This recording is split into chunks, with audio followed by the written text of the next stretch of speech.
last year alone, 1 in 5 women, that's 20% of the women, felt ashamed about the way they look. And when it comes to teenagers, the number is even worse. 77.6% of the teenage girls are dissatisfied with their own body. And of course, I was one of them. I grew up hating my own body and not letting myself to love the way I look. But isn't it so sad that we are hating our bodies to live up to these beauty standards and body images set by others? So that's why I'm making this video, to make you feel comfortable in your own skin because you're worth it, girl.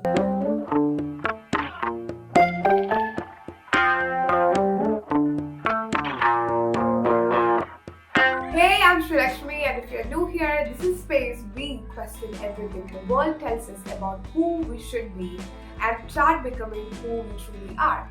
And this video is all about feeling comfortable in your own skin, fucking up the beauty standards, and fall in love with the way you look.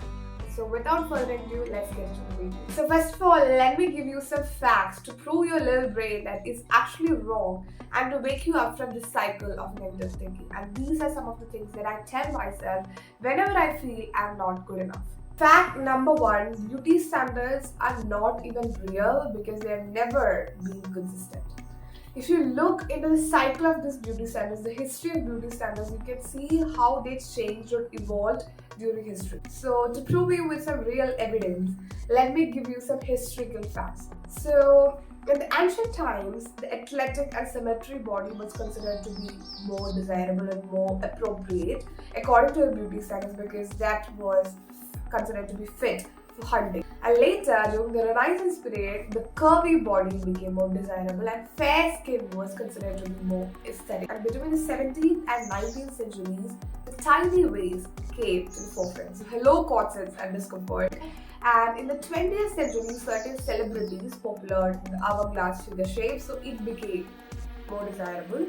And finally, in the 21st century that we live in, we are chasing glossy lips, glass skin, sharp jawline, and all these stuff. It feels stupid to me to even talk about these things because the more you educate yourself about the history of these trends or how these trends evolve, the more stupid these trends feels because every generation was chasing something new. It's so sad that you only allow yourself to love your body when it is on the trend and hating it and it isn't.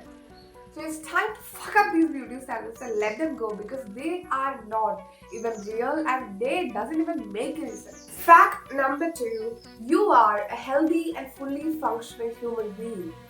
I'm not lying when I say there are many people on this planet who pray to have the body that you have now. Like people with chronic illness, people born with no arms and legs and eyesight. You are given this body, this fully functioning, healthy body, and you are hating it for no reason. Like, when you say, I hate my skin, I have so much acne on my skin, imagine a situation where you don't have that skin. You are able to live on this planet only because you have this body. Your body is doing more than enough to keep you alive and keep you functioning. Don't be ungrateful for it. Fact number three, you are not just your looks. You are a complete individual.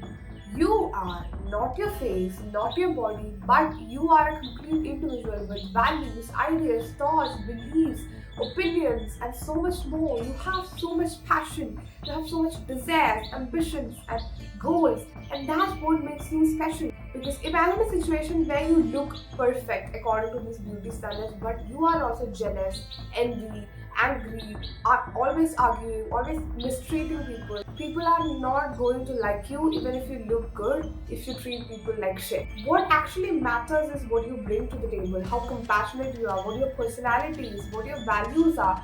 That's what makes you you. Because beauty can fade, but personality can't. Fact number four, nobody sees your insecurities like the way you do. People don't have the time to scan how much acne you have on your forehead or what's the length of your fingers because they are busy thinking about their own insecurities and their own flaws. They are insecure about themselves. They are thinking about their flaws and what might people think of them. And you are thinking here what they will think of me. You are creating the spotlight effect on yourself because you are your biggest critic. You scan your face in the mirror every day. You look at your insecurities and point them out. While people are busy looking at their own insecurities, scanning their face every day while they don't have the time to see your insecurity. Fact number 5, looks are always something that we can work on. Because if you wake up one day and decide to lose weight, you can lose it. So if you are ready to put in some effort, some work, some love to this journey, you can always look and feel like your best self. But don't fixate upon it. Don't overthink upon it, because overthinking is not a solution. It can only increase your insecurity. So if it's something that you can take action, take action. That's the only solution. So take action if you want to, but do it from love. Now we are successfully arrived at the part 3 of this video, in which I give you the practical tips which made me confident in my own body. So tip number 1, self-discovery. If you think that's not even relevant to this topic, it is, because up until this point of your life, you have only seen yourself in the mirror on how you look outside. So this phase is your identity now.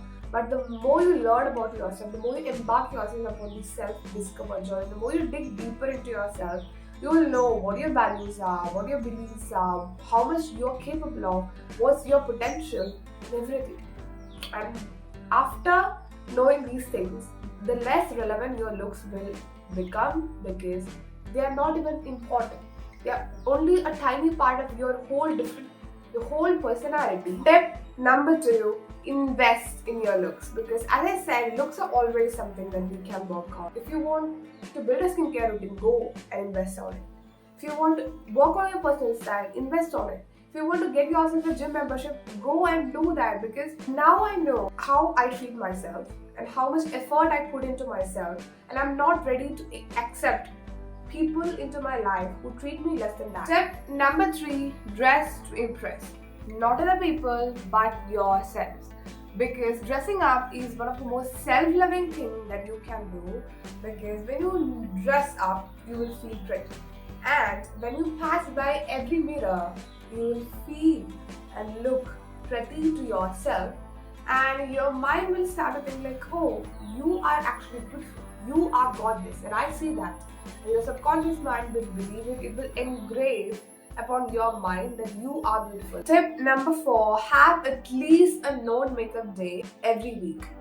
Okay, this was a huge thing for me. I became like very lazy to wear makeup on a day-to-day basis, so I started like skipping makeup while going to school. But what it did to my confidence is something that's really amazing. As I said, nobody cares. They may care for at least for some time and they'll move on. Now I know I look good with makeup, and I also look good without makeup. Next step is very usual, but it's also very crucial. So it was just unfollow people from social media who doesn't make you feel good or who make you feel unworthy, and follow creators on social media who have the same ethnic features as you, because when you see them admiring their natural features, it will inspire you to admire yours. Because I know I have curly frizzy hair and brown skin, and I freaking love that. Even if somebody comes up to me and say these are not desirable and these do not look aesthetic, I don't give an F. I don't care. And the final tip, find your personal style. Try doing makeup that enhance your natural feature. You don't need to work to become somebody else. You only need to work to become the best version of yourself. Work to present yourself in the best way possible. That's it. That's enough. Because only then it will feel real and it will feel good. And it will give you the real confidence, because you are not pretending to be anyone else. And that's where you start to feel comfortable and actually fall in love with who you actually are. And remember, every time you look in the mirror, you should learn to love what you see in the mirror. Because there is no one else on this planet like you. You are a unique soul. You matter, your voice matter, and you are worth of all the good things in life. And you are beautiful. And I love you so much. And I'll see you guys in the next video. You are beautiful.